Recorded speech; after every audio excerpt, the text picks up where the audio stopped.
राष्ट्रीय स्वयंसेवक संघ कच्छ विभाग के इस विभाग एकत्रीकरण में हम सबके सौभाग्य से मंच पर विराजमान आज के कार्यक्रम के मुख्य अतिथि पूज्य संत श्री डॉक्टर त्रिकाल दास जी बापू वास्तव में जीवन में करने लायक मार्गदर्शन आपने अभी हमको दिया। बड़ा सौभाग्य है कि आज के इस अवसर पर रविवान संप्रदाय की रापर की गद्दी के मठाधिपति पूज्य संत आज हमारे बीच में कार्यक्रम के माननीय अध्यक्ष के नाते विराजमान है। मंच पर ही विराजमान हमारे माननीय विभाग संघ चालक श्री नवीन भाई जी व्यास, हमारे प्रांत कार्यवाह श्री महेश भाई ओझा, आज के इस कार्यक्रम में हम सबको आशीर्वाद देने के लिए कार्यक्रम में उपस्थित पूज्य मातृशक्ति समाज के सम्मानित निमंत्रित बंधु एवं स्वयंसेवक बंधु। विभाग कार्यवाह रावजी भाई ने बताया कि अखिल भारतीय कार्यकारी मंडल की बैठक यहां थी, उसी को निमित्त बनाकर 2025 को ध्यान में रखकर सारे देश के अंदर एक कार्य विस्तार का एक बड़ा संकल्प लेकर सब चले हैं। उसी कार्य विस्तार के कार्य को गति देने के लिए अपने इस कच्छ विभाग के सभी स्वयंसेवक बंधुओं ने विचार किया, कार्यकर्ता बंधुओं ने विचार किया कि हर मंडल बस्ती तक, उप बस्ती तक, मोहल्ले तक कार्य का विस्तार और कार्य का एक व्यवस्थित स्वरूप खड़ा किया जाए। इस दृष्टि से आज के इस विभाग एकत्रीकरण की योजना बनी। लक्ष्य निश्चित हुआ, योजना बनी, कार्यकर्ताओं ने समन्वित प्रयास किया और परिणाम आज हम सबके सामने है। एक आत्मविश्वास जगाने वाला और कार्य की दृष्टि से एक बड़ी छलांग लगाने वाला ये कार्यक्रम केवल कार्यक्रम नहीं बनेगा, कच्छ के अंदर अपने इस संघ के कार्य के विस्तार की दृष्टि से एक महत्वपूर्ण मील का पत्थर बनेगा, ऐसा इस कार्यक्रम को देखकर विश्वास है। आपका बहुत सुंदर व्यायाम योग का प्रदर्शन, गीत का प्रदर्शन, एकल गीत, माननीय मुख्य अतिथि जी का आशीर्वचन, इसके बाद आप सबके सामने कुछ बौद्धिक वर्ग के अंदर मुझे आपके सामने बातचीत करनी है। इस बात कहने से पहले मैं एक बात और स्मरण करना चाहता हूं। मेरा वैसे इस कच्छ भुज में केवल दूसरी बार आना हुआ है। एक बार सीमा की दृष्टि से, सीमा दर्शन की दृष्टि से मैं आया था, उस समय आप सबसे मिलना नहीं हुआ। लेकिन सारे देश के अंदर कच्छ और भुज जब इस शब्द का स्मरण होता है तो एकदम सबके ध्यान में एक तिथि और एक घटना याद आती है जिसको कोई भुला नहीं सकता। वो है 26 जनवरी 2001। वो भूकंप कम से कम 2-3 पीढ़ी तक तो उसको लोग भूलेंगे नहीं। वास्तव के अंदर एक बहुत बड़ी ऐसी विभीषिका थी। एक बार ऐसा लगा कि कच्छ और भुज नष्ट हो गया, लेकिन मुझे लगता है कि कच्छ और भुज की जो वास्तविक ताकत है, अगर 2001 और 2023 के कच्छ और भुज को देखा जाए तो उसके दर्शन वास्तव में होते हैं। वो जो राख थी, वो जो मिट्टी का ढेर था, उसमें से आज अगर 2023 में कोई आए तो कच्छ और भुज पहले से अधिक ऊर्जा के साथ, पहले से अधिक उत्साह के साथ, आत्मविश्वास के साथ, अपनों को खोने के बाद भी उस दर्द को अपने अंदर दबाकर इस राष्ट्र निर्माण के काम में कच्छ किसी भी कारण से पीछे नहीं रहेगा, ये संकल्प लेकर भुज, अंजार, बचाऊ, सारे देश के अंदर ऐसे सब नगरों के नाम ये लोगों की जबान पर हैं। मुझे लगता है कि आज के इस कार्यक्रम के प्रारंभ में मेरा कर्तव्य है आप सबके प्रति एक बार हार्दिक संवेदनाएं व्यक्त करते हुए इस कच्छ की जिजीविषा को जो कभी कच्छ को नष्ट नहीं होने देगी, उसको प्रणाम करना। सारे देश के अंदर प्रवास करते हुए कच्छ के लोग मिलते हैं। 3 बातें सब जगह ध्यान में आती है कच्छ के लोगों की। एक, कच्छ का व्यक्ति यानी उद्यमी, हर क्षेत्र के अंदर जाकर उद्यम प्रारंभ करना, क्रमांक 1 पर आना।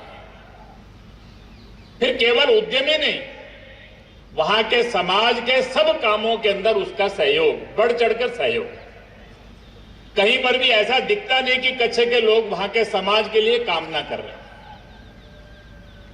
सबके हृदय के अंदर कच्छ के प्रति एक गर्व का भाव।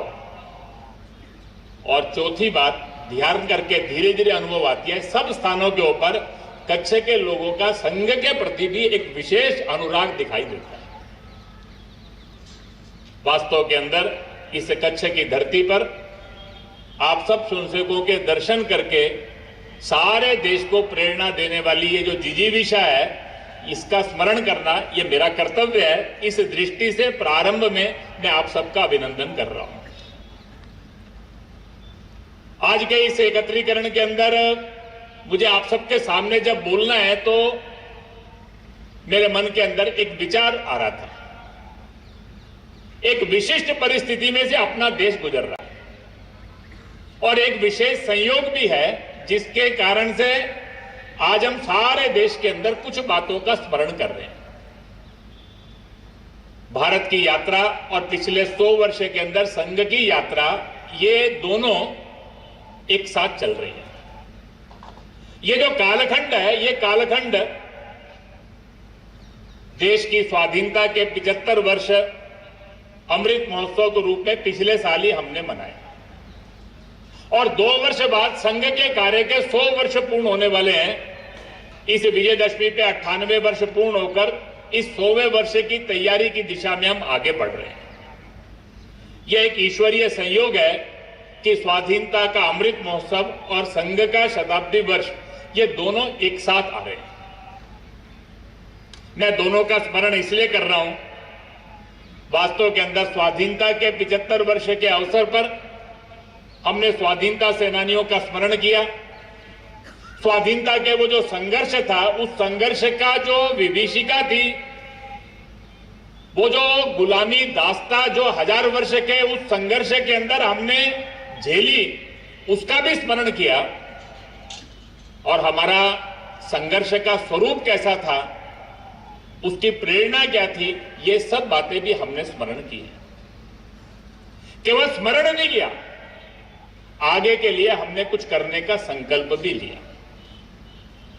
राष्ट्रीय स्वयंसेवक संघ के नाते भी 98 वर्षों की इस यात्रा का स्मरण और आगे के करने का संकल्प।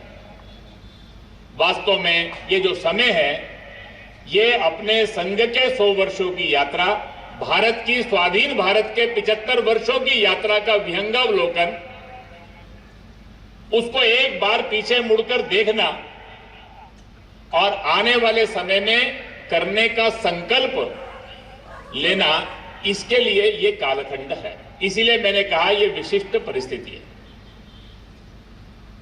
हमारे यहां संघ के अंदर शारीरिक विभाग के अंदर पद विन्यास में दंडयुद्ध में एक प्रयोग आता है, वाम और सिंह ध्वज। ये सिंह ध्वज क्या है?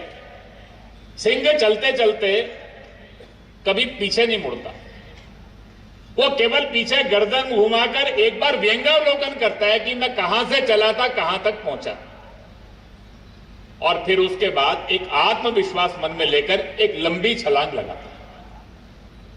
वास्तव के अंदर ये समय हमारे लिए भी अपने इस स्वाधीन भारत की 75 वर्षों की यात्रा, संघ की 100 वर्षों की यात्रा, उसको हल्का सा गर्दन घुमाकर पीछे मुड़ के देखना और आगे के लिए एक लंबी छलांग लगाने का संकल्प लेने का कालखंड है।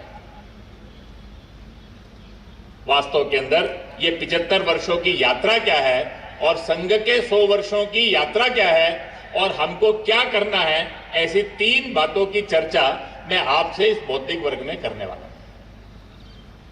स्वाधीन भारत की 75 वर्ष की यात्रा एक बड़ी गर्व करने लायक यात्रा है। कभी कभी नकारात्मकता फैलाने वाले लोग बहुत सारी नेगेटिव बातें करते हैं, लेकिन वास्तव के अंदर ये 75 वर्ष के अंदर हम जब विचार करते हैं तो हमको ध्यान में क्या आता है? 1947 एक बेचारगी का भारत था। जम्मू कश्मीर पर आक्रमण हुआ, यूएन के अंदर विषय गया, दुनिया का कोई देश हमारे साथ खड़ा नहीं था। हमारी भूमि पर कब्जा हो रहा था, पाकिस्तान ने आक्रमण किया था, लेकिन दुनिया की सारी शक्तियां उसके पीछे खड़ी थी। हमारी स्थिति ऐसी थी कि 1965 के में अंदर हम युद्ध जीते, हमको जीती हुई जमीन वापस करनी पड़ी। वो कालखंड था देश की आजादी के बाद का, जब अन्न की दृष्टि से अपने देश का पेट भरने के लिए हमको अमेरिका से अनाज मंगाना पड़ा। हमने स्वाधीन भारत की जब यात्रा प्रारंभ की, वो एक बड़ी बेचारगी से यात्रा प्रारंभ की। 1000 वर्ष का जो संघर्ष था, उसके अंदर जो शोषण हुआ, जो लूट हुई, तो जिसके अंदर समाज की संस्थाएं नष्ट हो गई, वहां से हमने इस भारत को खड़ा किया।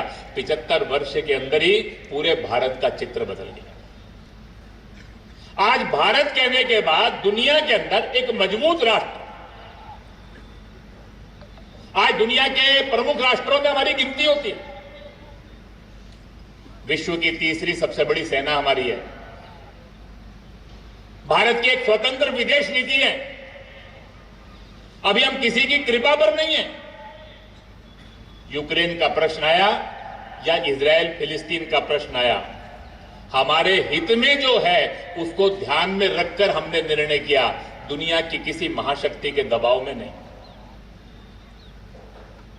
आज जब हम भारत को देखते हैं तो दुनिया के अंदर एक 5वें नंबर की बड़ी अर्थव्यवस्था भारत की है। दुनिया के अंदर इस कोविड के अंदर बड़ी बड़ी अर्थव्यवस्थाएं चरमरा गई। एक भारत की अर्थव्यवस्था थी जिसने बहुत तेजी से अपने को दोबारा से गतिमान कर दिया। आज भारत कहने के बाद दुनिया के अंदर जब आता है तो भारत की कूटनीति की लोग दाद देते हैं। अभी G20 हुआ, पहली बार G20 के अंदर पहले दिन सर्वसम्मत प्रस्ताव पारित हुआ। नहीं तो G20 में 20 देशों को सहमत करना बहुत मुश्किल था, लेकिन विपरीत विचार के लोगों को भी एक मंच पे लाकर एक मत का करना, यह हमारी कूटनीति की विजय थी। हम जब भारत की बात करते हैं तो भारत की पहचान केवल मजबूत, शक्तिशाली, आज दुनिया के अंदर शक्ति संपन्न राष्ट्र की नहीं है, एक जिम्मेदार राष्ट्र की भारत की प्रतिमा है। दुनिया के सब छोटे छोटे देश अपने हित के अंदर जब भी कोई संकट आता है, कोई प्रश्न आता है, वो भारत की ओर देखते हैं। कारण भारत हमेशा केवल अपना विचार नहीं करता, वो सबका विचार करता है। कोविड की चुनौती आई, वैक्सीन का प्रश्न हो, दवाइयों का प्रश्न हो, सारी दुनिया के साथ हम खड़े थे। पैसा कमाने के लिए नहीं खड़े थे। वसुधैव कुटुंबकम का जो हमारा ध्येय वाक्य है, उस बात को मन में लेकर सबका हित का विचार करना, सर्वे भवन्तु सुखिनः, इस विचार को लेकर चलने वाला भारत। यूक्रेन के युद्ध के अंदर दुनिया के जिस देश को अनाज की आवश्यकता पड़ी, उसको भारत ने अन्न दिया। व्यापार नहीं, पैसा कमाने के लिए। दुनिया के प्रत्येक देश को एक जिम्मेदार राष्ट्र के रूप में भारत अपने एक अग्रज के रूप में आज दिखाई देता है। आज भारत की पहचान दुनिया के अंदर हमारी IITs के कारण है, IIM के कारण है, सेंट्रल यूनिवर्सिटीज के कारण है, एम्स के कारण है। आज भारत एक शिक्षित राष्ट्र के रूप में, यह अनपढ़ों का देश नहीं है। दुनिया की बड़ी बड़ी कंपनियों के CEO ये भारत के हैं।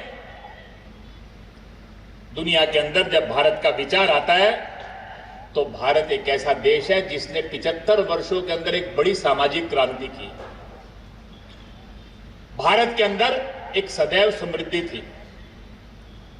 हमारे यहां समरसता का वातावरण था, लेकिन 1000 वर्ष के अंदर सामाजिक विषमता, आर्थिक विषमता, लैंगिक विषमता, ये इस देश के अंदर होगी। इस्लाम के आक्रमण के अंदर लड़ते लड़ते, क्योंकि महिला की ओर उसकी देखने का एक दृष्टिकोण था, इसलिए भारत की बेटी, भारत की महिला ये घर के अंदर बंद हो गई। सामाजिक जीवन में उसकी भूमिका नहीं रही। लेकिन 75 वर्ष के अंदर ही आज समाज जीवन के प्रत्येक क्षेत्र में भारत की बेटी बेटों के साथ खड़ी है। 75 वर्ष पहले कोई कल्पना नहीं करता था। आज वो शिक्षा का क्षेत्र हो, व्यापार का क्षेत्र हो, समाज के अंदर उद्योग का क्षेत्र हो, सैन्य क्षेत्र हो, आज भारत की बेटी ये फाइटर उड़ाती है। भारत के अंदर एक बहुत बड़ी सामाजिक क्रांति हुई है। प्रारंभ में आरक्षण आया तो किसी को लगता नहीं था, लेकिन उसके कारण से देखते देखते देश के अंदर आज एक सामाजिक विषमता, सामाजिक भेद ये समाप्त हो रहे हैं। आज भारत के अंदर एक बड़ा वर्ग जो शिक्षा से, रोजगार से, काम धाम से ये दूर था, आज वो समाज के साथ मुख्य धारा में आकर सारे राष्ट्र की उन्नति के काम में लग गया। भारत के अंदर बहुत थोड़े लोग संपन्न थे, लेकिन आज भारत के अंदर जितनी यूरोप की आबादी है उतनी बड़ी भारत की मध्यम वर्ग है। मुझे कभी कभी लोग कहते हैं, मैं कहता हूं यूरोप तो विकसित हो गया और हम अर्ध विकसित है। जितनी यूरोप की आबादी है उससे ज्यादा हमारा मिडिल इनकम ग्रुप है, हमारा मध्यम वर्ग उससे ज्यादा अच्छा है। आज भारत जो है ये एक इस देश के अंदर केवल 75 वर्ष के अंदर, आने वाले 1, 2, 4, 5 वर्षों के अंदर देश का कोई व्यक्ति ऐसा नहीं होगा जिसके पास पक्का घर नहीं होगा। कोई व्यक्ति ऐसा नहीं होगा जिसको शिक्षा, स्वास्थ्य, इसकी संपूर्ण सुविधा प्राप्त नहीं होगी। 75 वर्षों के अंदर हमने एक बहुत बड़ी सामाजिक क्रांति इस देश के अंदर की है। और सबसे बड़ी बात है, इस 75 वर्ष के अंदर इस देश के समाज का सोचने का ढंग बदल गया। मैं कभी कभी कहता हूं, आज भारत का व्यक्ति यानी गुलामी की मानसिकता से मुक्त, आत्मविश्वास से युक्त, दुनिया को जीतने की इच्छा रखने वाला, कहीं भी भारत का व्यक्ति हारना नहीं चाहता। वो खेल का मैदान हो वहां क्रमांक 1 पर आना चाहता है, वो हर जगह जीतना ही चाहता है। वो आज एक कंपनी शुरू करता है, कल उसको यूनिकॉर्न बनाने की सोचता है। भारत का युवा किसी कंपनी में एम्प्लॉय होता है, कुछ समय बाद उसका सीईओ बनने की सोचता है। इस देश के अंदर एक एक करके गुलामी के चिन्हों को मिटा देने के लिए कृत संकल्प है। स्वाधीनता के बाद सोमनाथ के मंदिर के जीर्णोद्धार से जो काम प्रारंभ हुआ, विवेकानंद शिला स्मारक से होते हुए, श्री राम जन्मभूमि पर होते हुए, काशी विश्वनाथ का कॉरिडोर, उज्जैन का महाकाल, भारत के अंदर धीरे धीरे करके स्वाधीन भारत के तीर्थ कैसे होंगे, हिंदू भारत कैसा होगा, सारे देश के अंदर ऐसा लगता है आने वाले समय के अंदर हम गुलामी के सब चिन्हों को मिटा देंगे, ऐसा भारत का दृश्य है। इसलिए मैं कहता हूं, ये स्वाधीन भारत की यात्रा, ये गर्व करने लायक यात्रा है।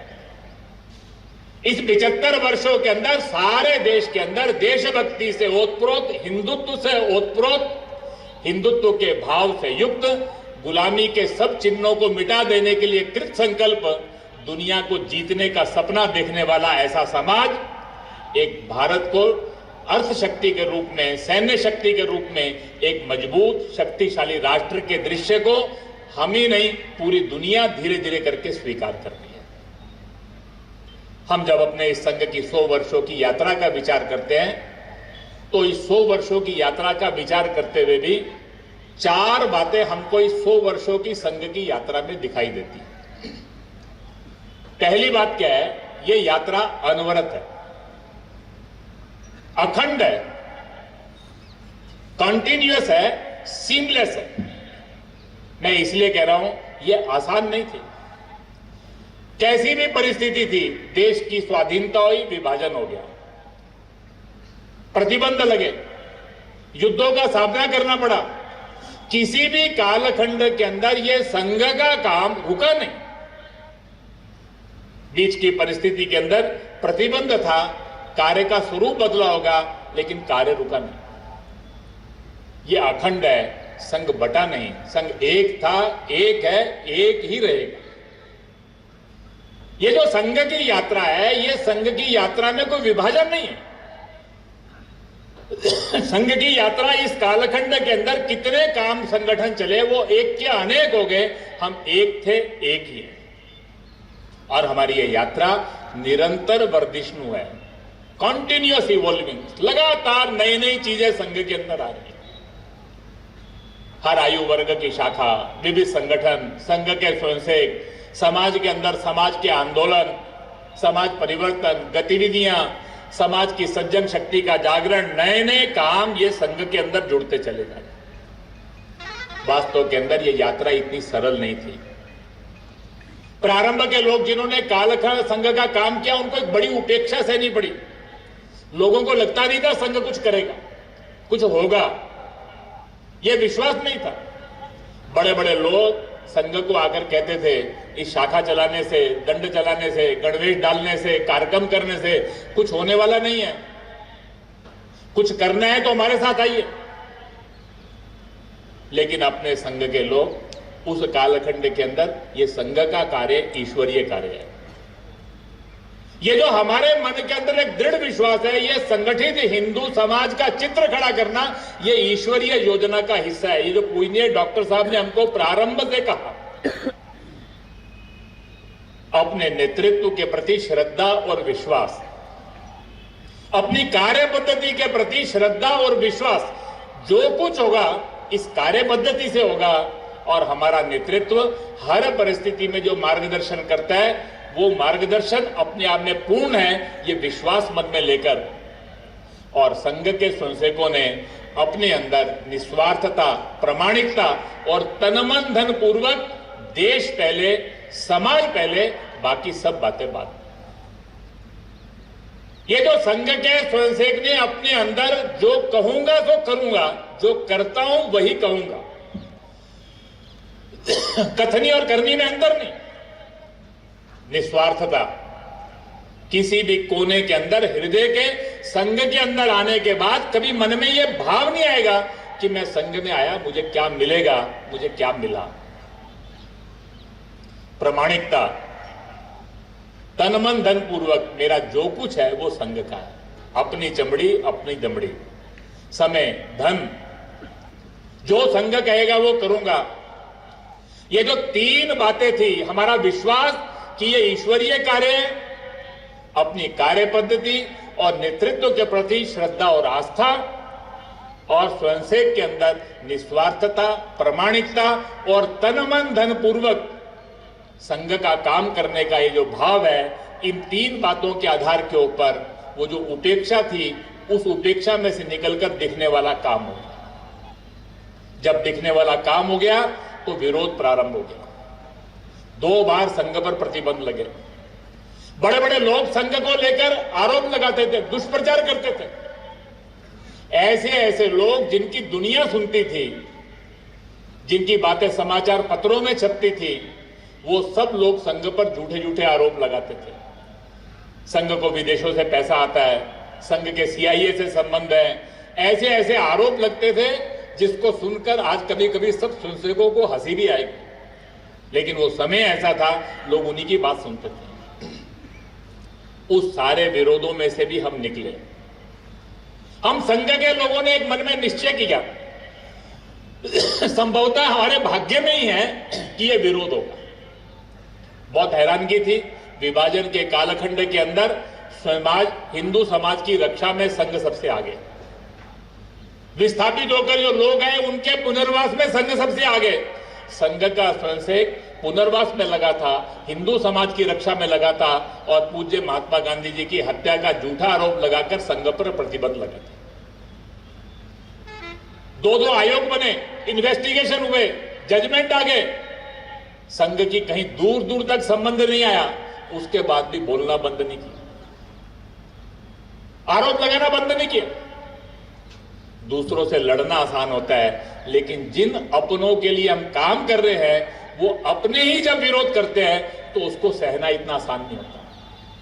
लेकिन उस सारे अपनों के विरोध में भी संघ के स्वयंसेवकों ने अपने नेतृत्व, कार्य पद्धति, उस पर श्रद्धा, विश्वास, ईश्वरीय कार्य, ये मानकर जहां समाज देश की आवश्यकता है, वो 3-4 युद्ध आए, वो कच्छ का प्रश्न था, वो अकाल था, वो भूकंप था, जहां भी समाज देश की आवश्यकता है, संघ पहले, स्वयंसेवक पहले, समाज को साथ लेकर अपनी भूमिका निभाने के कारण से देखते देखते संघ के काम के प्रति अनुकूलता और आज स्वीकार्यता बन गई।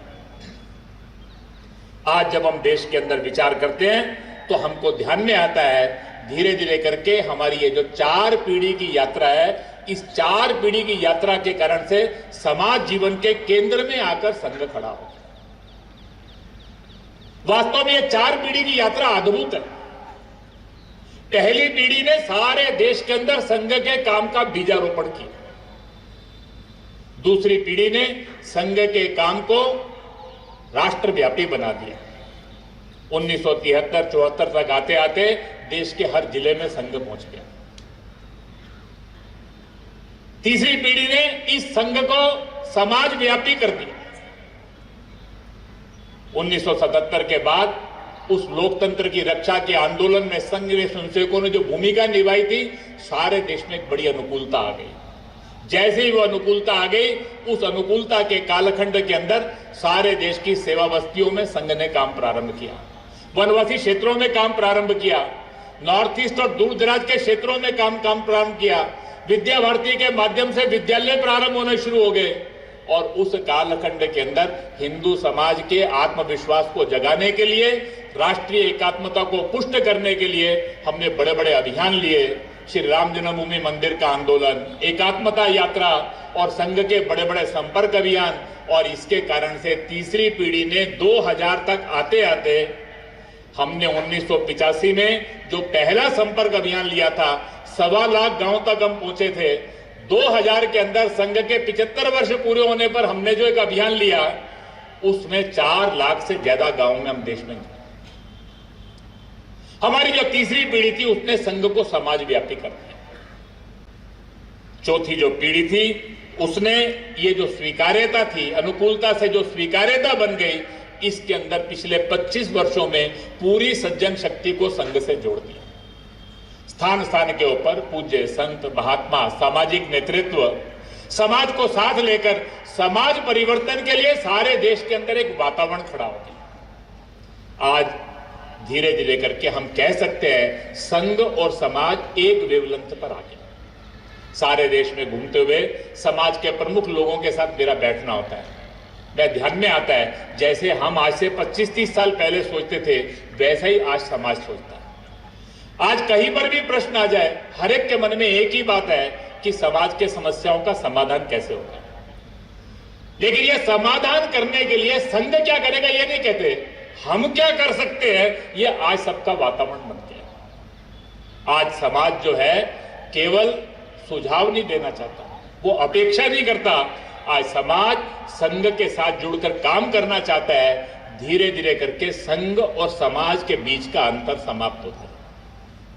और इसीलिए आज के इस समय का मैं जब वर्णन करता हूं तो मैं ये कहता हूं कि आज संघ भारत के केंद्र में है और भारत विश्व के केंद्र में।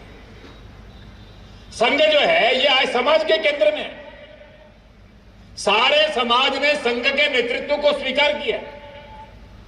सारा समाज का नेतृत्व संघ के साथ मिलकर काम करना चाहता है। जैसा हम सोचते हैं वैसा समाज सोच रहा है। जैसा संघ समाज बनाना चाहता है वैसा ही समाज और देश का चित्र आज देश की सारी सज्जन शक्ति देखना चाहती है। और धीरे धीरे करके पूरी दुनिया के केंद्र में भारत आकर खड़ा हो गया है। सारी दुनिया के अंदर जिन विचारधाराओं ने पिछले 1000 साल के अंदर दुनिया में प्रभाव छोड़ा, वो सबके खोखलेपन को दुनिया ने देख लिया। पूरी दुनिया को ध्यान में आ गया है, चाहे वो कम्युनिज्म की विचारधारा थी, चाहे सोशलिज्म की थी, चाहे अमेरिकन कैपिटलिज्म की थी, चाहे इवेंजेलिकल चर्च था, चाहे दुनिया के अंदर इस्लाम के आधार पर शासन था। जहां पर भी दुनिया में इनका प्रभुत्व हुआ, वहां पर क्या मिला? केवल शोषण, लूट, अत्याचार, साम्राज्य, उपनिवेश। जो उन्होंने कहा उसके विपरीत व्यवहार किया। आज सारी दुनिया के अंदर जितने प्रश्न हैं, जिस रास्ते के ऊपर पिछले 100 साल से दुनिया चल रही है, उसके कारण से सारी दुनिया के अंदर, चाहे आपस के अंदर हिंसा के संघर्ष के प्रश्न है, चाहे पर्यावरण के प्रश्न है, चाहे समाज के अंदर टूटते हुए परिवार, तनाव, समाज के अंदर विघटन, ये सारे प्रश्नों का उत्तर किसके पास है? हर एक आज भारत को आशा की निगाह से देखा है। भारत का योग, भारत का आध्यात्म, भारत का आयुर्वेद, भारत क्या शाकाहार भारत की एक एक बात दुनिया को अनुकरणीय लग रही है। इसलिए मैंने कहा आज भारत विश्व के केंद्र में है और संघ भारत के केंद्र में। आज जब यह परिस्थिति है, हमारी 4 पीढ़ी की संघ की यात्रा ने, पहली पीढ़ी ने बीजारोपण किया, दूसरी पीढ़ी ने इसको राष्ट्रव्यापी किया, तीसरी पीढ़ी ने समाजव्यापी किया और चौथी पीढ़ी ने संघ और समाज के अंतर को समाप्त कर दिया। हमारी 5वीं पीढ़ी को क्या करना है, ये बात सोचकर हम सब लोग यहां से जाए, इसके लिए 3-4 बातें और बताऊंगा छोटी छोटी। आज संघ की चौथी पीढ़ी नेतृत्व कर रही है, तीसरी पीढ़ी नेतृत्व कर रही है, चौथी पीढ़ी काम कर रही है, 5वीं पीढ़ी तैयार हो रही है। कुछ समय बाद चौथी पीढ़ी नेतृत्व करेगी, 5वीं पीढ़ी काम करेगी, 6ठी पीढ़ी तैयार होगी। आने वाले 25 साल के अंदर हमको क्या करना। जब स्वाधीनता के 75 वर्ष का समय आया था, अपने देश के अंदर परम पूज्य सरसंघ चालक ने विजयदशमी के संबोधन पर हमको कहा, आज से 75 साल पहले हमने स्वाधीनता से स्वतंत्रता की यात्रा प्रारंभ की। ये जो स्वाधीनता से स्वतंत्रता है, ये समझना हम केवल हम स्वराज्य के लिए नहीं लड़ रहे थे, केवल अपने राज्य के लिए नहीं लड़ रहे थे। पूरे आंदोलन के अंदर हमारी प्रेरणा जो थी, स्वधर्म, स्वदेशी और स्वराज्य, ये 3 बातों के इर्द गिर्द थी। उसी समय अपने देश के माननीय प्रधानमंत्री, उन्होंने भी संबोधन करते हुए स्वाधीनता के इस अमृत महोत्सव पर कहा कि ये भारत का अमृत काल है। ये जो भारत का अमृत काल है, अमृत काल यानी प्रातःकाल जब भोर फूटती है तो अंधकार समाप्त होता है, ताजगी का एहसास होता है, पक्षी चहचहाना शुरू करते हैं, एक ऐसा वातावरण के अंदर करने का भाव है। धीरे धीरे करके सूर्य उगना शुरू होता है, दैदीप्यमान होता है, वो पूरी धरती को आलोकित कर लेता है। उन्होंने कहा ये जो 25 वर्ष का कालखंड है, ये 25 वर्ष के कालखंड के अंदर इस अमृत काल के बाद भारत का सूर्य दैदीप्यमान होकर पूरे विश्व को आलोकित करना चाहिए। और इसीलिए उन्होंने आह्वान किया, we have to resolve for next 25 years. हमको आने वाले 25 सालों का संकल्प लेना है। 100 साल बाद जब हम शताब्दी मनाएंगे भारत की स्वाधीनता की, उस समय भारत का चित्र कैसा होगा। इस वर्ष के लाल किले के ऊपर उन्होंने वो 5 बातें करने के लिए सबको कहा। देश के किसी भी कोने से गुलामी का एक भी चिन्ह बाकी नहीं रहना चाहिए। अपनी विरासत का गर्व, सामाजिक एकता, नागरिक कर्तव्यों के प्रति प्रतिबद्ध समाज और पूर्ण विकसित भारत, ये 5 बातों के इर्द गिर्द उन्होंने आने वाले समय के अंदर बहुत सारी बातें हम सबको करने की बताई। वास्तव के अंदर आने वाले समय के अंदर ये जो करने का काम है, हमारे जो 4 पीढ़ी की यात्रा है, आने वाले 25 सालों के अंदर इसको हमको अपने मंजिल तक पहुंचाना। इस दृष्टि से हमारी चौथी, 5वीं और 6ठी पीढ़ी को मिलकर क्या करना है, तो 4 काम है हम सबके करने के लिए। मैंने बताया, पहली पीढ़ी ने राष्ट्रव्यापी कार्य किया, दूसरी ने समाज बीजारोपण किया, दूसरी ने राष्ट्रव्यापी किया, तीसरी ने समाजव्यापी किया, चौथी पीढ़ी ने अपने इस काम को संघ और समाज को एक कर दिया। हमको क्या करना है, तो हम जब विचार करते हैं तो हम राष्ट्रव्यापी हैं, समाजव्यापी हैं, अभी सर्वव्यापी और सर्वस्पर्शी नहीं है। हमारे विभाग कार्यवाही ने हम सबको बताते हुए कहा, अभी भी कुछ मंडल छूट गए, अभी भी कुछ बस्तियां छूट गई। हम जब बस्तियों का विचार करते हैं तो कुछ बस्तियां छूट गई, मंडल के कुछ गांव छूट गए। एक 500 से ज्यादा गांवों के संसेद यहां पर है, लेकिन बहुत सारे गांव छूट गए। 2025 के अंदर जब अपना ये शताब्दी वर्ष का विस्तार का ये जो अभियान है ये पूरा होगा, तो हम सबको ध्यान में आना चाहिए, ये आज का कार्यक्रम हमारा लक्ष्य नहीं है, ये कार्यक्रम माध्यम बनना चाहिए। आने वाले 2 साल के अंदर प्रत्येक गांव, प्रत्येक बस्ती, बस्ती की हर मोहल्ला, गांव का हर पाड़ा, गांव का हर छोटा हिस्सा, वहां तक संघ का स्वयंसेवक चाहिए, वहां तक अपने कार्य का स्वरूप चाहिए। अभी हम राष्ट्रव्यापी हैं, समाजव्यापी हैं, हम सर्वस्पर्शी नहीं, सर्वव्यापी नहीं। एक भी कोना ऐसा नहीं रहे जहां अपने इस संघ के कार्य की पहुंच न हो। इस दृष्टि से इस कार्यक्रम के बाद एक बड़े कार्य के विस्तार की छलांग हम सब लोग लगाएं, ये पहली बात। दूसरी बात, 1000 साल हम दो शक्तियों से लड़े, कट्टरपंथी इस्लाम और इवेंजेलिकल चर्च। पिछले 100 वर्षों के अंदर दो और शक्तियां हैं जिनसे हम लड़ रहे हैं, एक कम्युनिज्म, माओइज्म, कल्चरल मार्क्सिज्म, इसका जो विचार है, और दूसरा दुनिया के अंदर जिसको आज अमेरिकनिज्म कहते हैं, कैपिटलिस्ट फोर्सेस कहते हैं, ग्लोबल मार्केट फोर्सेस कहते हैं। वास्तव के अंदर ये जो चारों शक्तियां हैं, ये चारों शक्तियों से हम लड़ रहे हैं।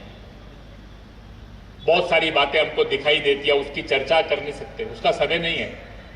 लेकिन ये सारी शक्तियां जो हैं, ये धीरे धीरे करके जैसे जैसे हिंदुत्व का वातावरण बनता गया, देशभक्ति का भाव जगता गया, अपना देश ताकतवर होता गया, संघ भी ताकतवर होता गया, समाज के केंद्र में आ गया, धीरे धीरे करके शक्तियां परास्त हो रही है।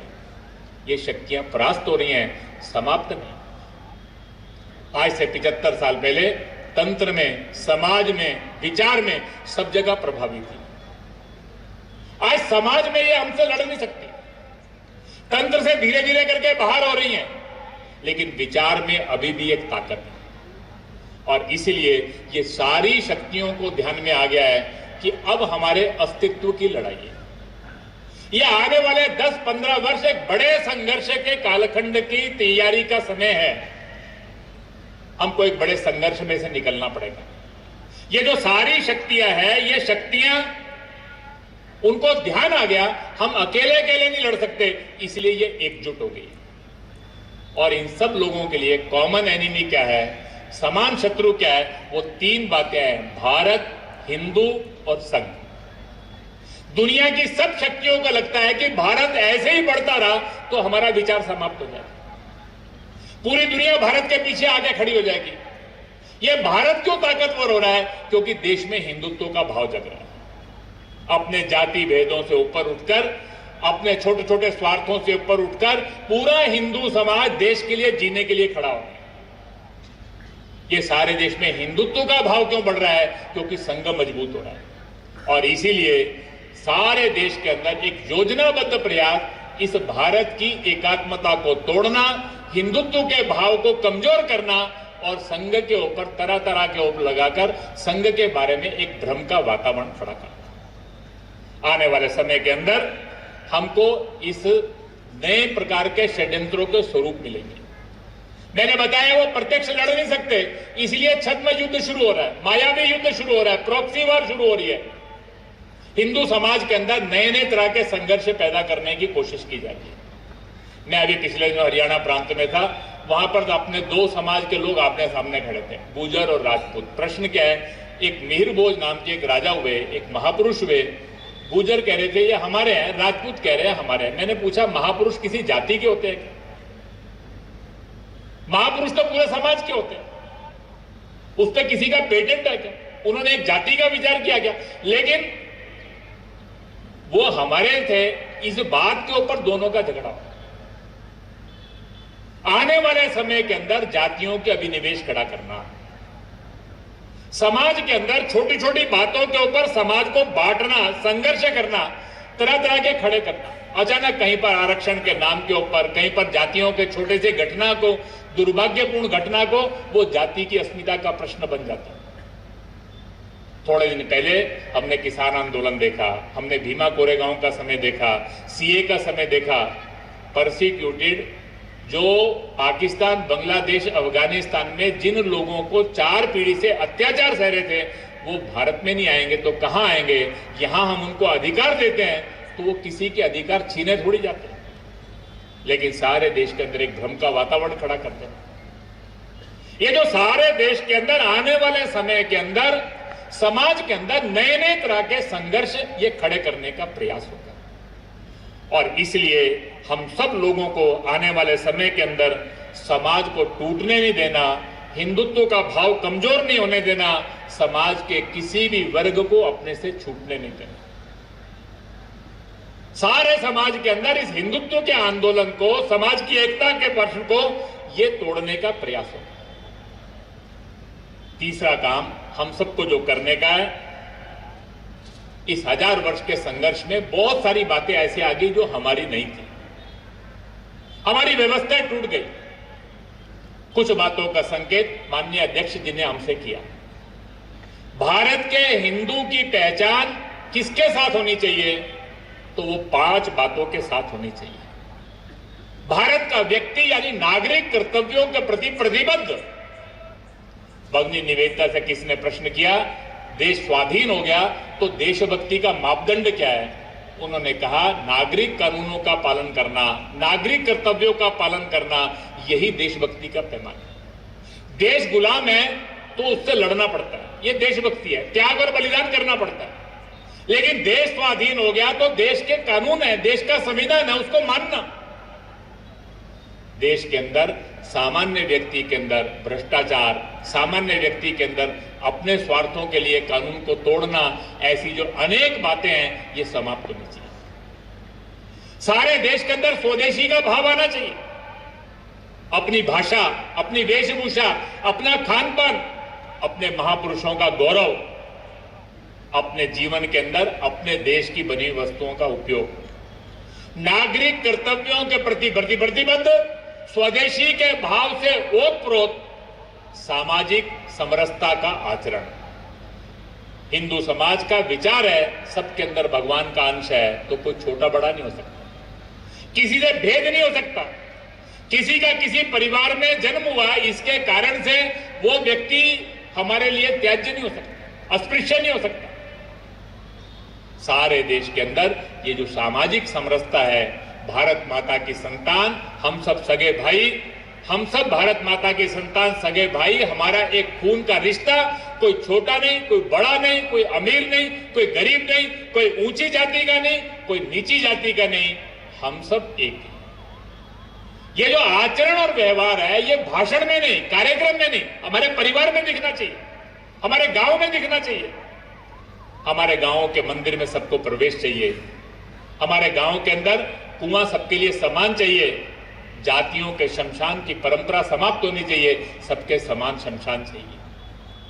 समाज जीवन के अंदर जहां जहां पर भी भेद है, वो सब भेद हम समाप्त करेंगे।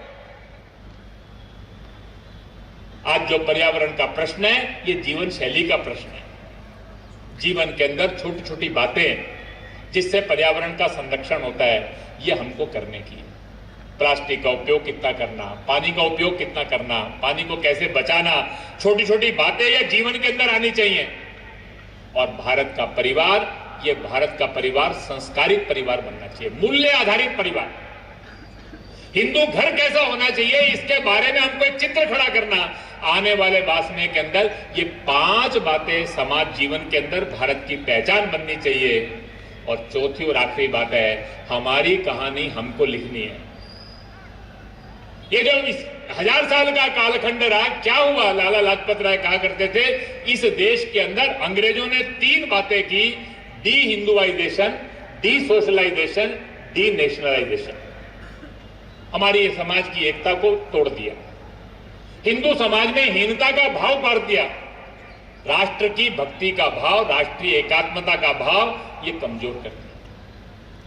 ये जो अंग्रेजी शिक्षा 1835 में प्रारंभ हुई, इसके जब 50 साल हुए तो पूज्य स्वामी विवेकानंद जी ने कहा, उनका एक भाषण है उस समय, उनने कहा ये अंग्रेजी शिक्षा कैसी है?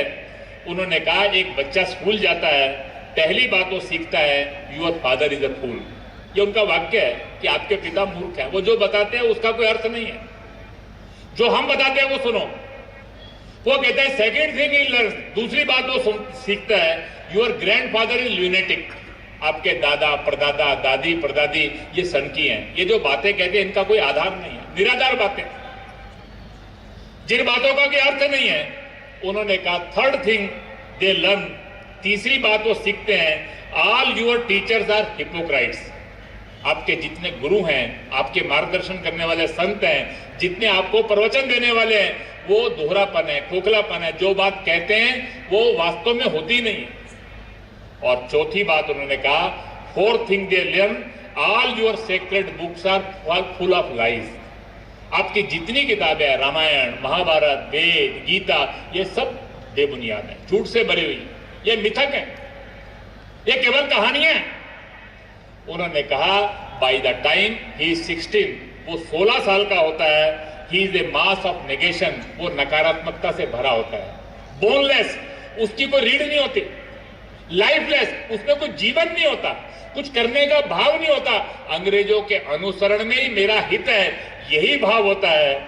वास्तव के अंदर अंग्रेजों ने एक यूरोसेंट्रिक मॉडल खड़ा किया, विदेश के अनुसरण में ही हमारा हित है। आज कभी कभी जो पश्चिम का है वही हमको मॉडर्न लगता है, वो वेस्टर्न को मॉडर्न कहते हैं, उसी को हम प्रगति कहते हैं, हमारी अपनी सब बातें रूढ़िवादी लगती है। भारत के विमर्श के आधार के ऊपर हमको भारत की व्यवस्थाएं खड़ी करनी है। सारे देश के अंदर आने वाले समय के अंदर हमको हमारे विमर्श के आधार के ऊपर अपनी व्यवस्थाएं खड़ी करनी है। ये 4 काम आने वाले समय के अंदर करने हैं। और इसीलिए आज जो ये अपने यहां पर चौथी पीढ़ी जो इस समय काम कर रही है, ये आज से 10-15 साल बाद जिला, विभाग, प्रांत सब जगह नेतृत्व करेगी। अपने ग्राम, तहसील, 5वीं पीढ़ी हमारे साथ तैयार हो रही है, वो काम करना प्रारंभ कर देगी। 6ठी पीढ़ी तैयार होगी। आने वाले 25 साल बाद अपने इस देश के अंदर हमारा चित्र कैसा चाहिए? ये राष्ट्रीय स्वयंसेवक संघ का आंदोलन, it should become movement of 100%। ये 100% का आंदोलन बन जाना चाहिए, ये 100% तक पहुंच जाना चाहिए। ये कोई गांव, कोई मोहल्ला, ये हमसे छूटना नहीं चाहिए। राष्ट्र विरोधी शक्तियां, समाज को तोड़ने का सपने वाली शक्तियों का पूर्ण परास्त हमको करना है, उनको हमको समूल यहां से समाप्त करना है।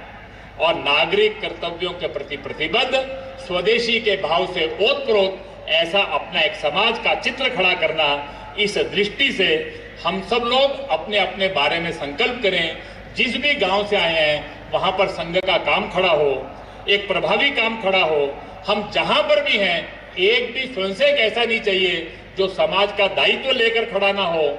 हमारे सबके परिवार एक आदर्श हिंदू परिवार बनने चाहिए और अपने क्षेत्र के अंदर समाज की सज्जन शक्ति को लेकर जैसा भारत बनाना चाहते हैं वैसे अपने गांव, बस्ती को हम बनाकर खड़ा करें। ऐसा एक संकल्प लेकर हम सब लोग जाए, इस बात का अनुरोध करते हुए और आप सबका धन्यवाद करते हुए अपने इस वक्तव्य को मैं पूर्ण करता हूं। भारत माता की जय।